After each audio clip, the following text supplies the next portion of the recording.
Are you ready?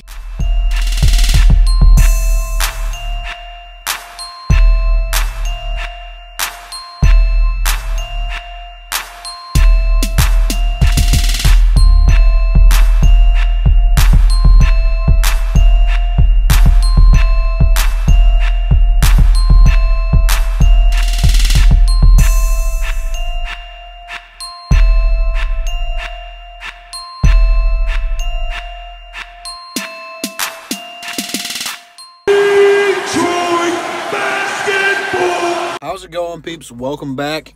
Today we are talking Detroit Pistons, obviously, but we're talking that since the trade deadline's approaching, it's kind of a weird way to word it, but since it's approaching, just what is going on with the Pistons? What should they do? What's happening? And I think we all know what's happening. I mean, I've kind of talked about it the last couple of videos, so I'm not really going to go into the depth on that. Really, just coaching options and players not performing. All the way up to the ownership and front office, just making bad decisions years after years after years. So, going forward, the Pistons have some options, okay? Reportedly, Ish Smith and Reggie Bullock are the targets of other teams who want them simply because they have an expiring contract. Now, also what that means is that's coming off of our books. So, they would be free agents with the option to re-sign them, depending on how much they're wanting. Which I think Reggie Bullock and Ish Smith, they're going to want a pretty penny. And we already paid Ish Smith a lot. And he's played pretty well. Excuse me. But I think Bullock, I don't know why I said Bullock. Ugh. Anyway, I think he's going to want a lot of money. You put him on the Warriors or something like that where he has free range to shoot, and that's going to be iffy there on whether or not he would succeed. But I think he wants to gamble on himself. I don't know what to be honest, I don't know what he's thinking. I think he's a quality guy for the Pistons. I don't know if he should be a starter or not, but that's up to him. But those are the two players that teams are wanting right now. Stanley Johnson, only team that I've seen that's interested in him right now is the San Antonio Spurs, but they've been interested in him for a few years now. As of last night, the Pistons went ahead and beat the Pelicans without Ish Smith or Drummond, and afterwards Blake was talking about focus and trying to close out games better than what they had and taking games more seriously, while at the same time Reggie Jackson, during the post-game preview or interview, interrupted the interview and did some stupid stuff, and Blake kind of gave him the look like that's what I was talking about. So if Blake has any influence on this team, Reggie Jackson probably will be moved. What they will get, I don't know. Probably a bag of potato chips at this point. But target-wise, who I would like here would be George Hill, currently playing in the Milwaukee Bucks. I'm not sure if they are trying to move him or not, but he would be that guy, excuse me, that can help facilitate this offense, whether he's starting or backing up whoever would be the starting point guard at the time of the deadline. He's solid. You know what you're going to get out of him. Doesn't turn the ball over. Great defender. Can score, can pass, do a little bit of everything, and he does it well. That would be my guy to go ahead and get if available. You got to do something else depth-wise. And I know we're limited here, but we're starting to sign some players to two-way contracts and bringing people up, and I'm liking that because we're not getting it done. When you're not getting it done, it gets contagious. You got to get new people in here and try to start it over. Drummond's staying. He ain't going anywhere. I don't know why you guys keep trying to say trade Drummond. He ain't going anywhere.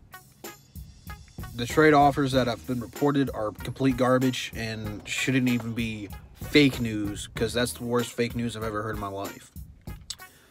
Blake's staying. He ain't going nowhere. But I think rather than that, maybe Luke Kennard, Bruce Brown, and Kyrie Thomas are all the untouchables. So, I mean, you got like 5 or 6 people that would stay, but everyone else is pretty much available for trade offers.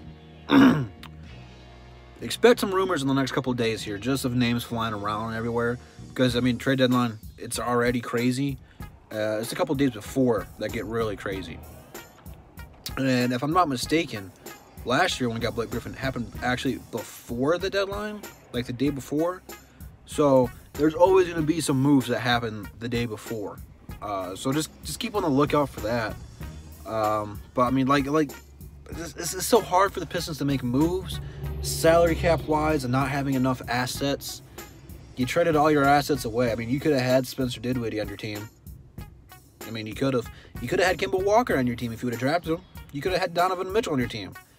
Imagine having Donovan Mitchell, Kemba Walker, and Spencer Dinwiddie on the same team. That's a pretty good damn team, all right? So there's nothing you can do about the past. It's all about the future and making the right moves. So not rushing in anything, I understand. You don't want to hit the panic button and freak your future up. You really don't. We've already had that happen, all right? You can't do stuff just to do stuff. You don't buy fast food when you're not hungry because it doesn't make any sense. It's just going to go to waste. And then you just wasted that money, and that's money you're not going to get back. So it's kind of the same. It's kind of a stupid scenario, but I mean, it's the same purpose here. You don't make trades unless they're good and going to help you right now or in the future.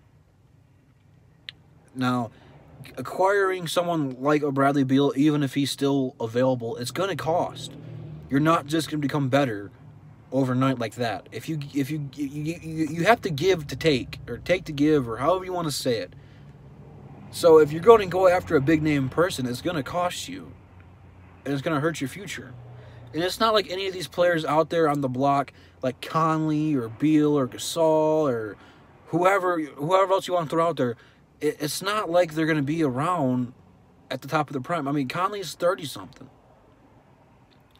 He's going to make 300 or 30 million something over the next couple of years. And it goes up. It goes like 30, 32, 34.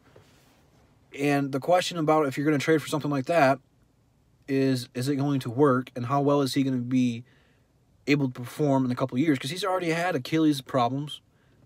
He's been hurt the last couple of years. And you're going to have to give up a lot to get that. And even go more into the whole salary-wise. So, I mean, you really can't make a big move unless they only want a draft pick and take one of your bad contracts. Lure is another one just to be traded just for his contract. So, I mean, I don't think anything the Pistons do will be big news, but it might be effective news into making this push for the playoffs. Because there is no excuse we should be 5-6 games under 500. There is absolutely no excuse for this. But guys can't perform, coaches can't coach, owners can't own. And that's pretty much all it's come down to, man. So, before I leave, tell me what you guys want to see. Who do you want the Pistons to try to get? Who do you want the Pistons to keep? All that good mumbo jumbo. Follow me on Instagram and Twitter. Links in the description. And like that, I'll see you guys in the next one. Peace.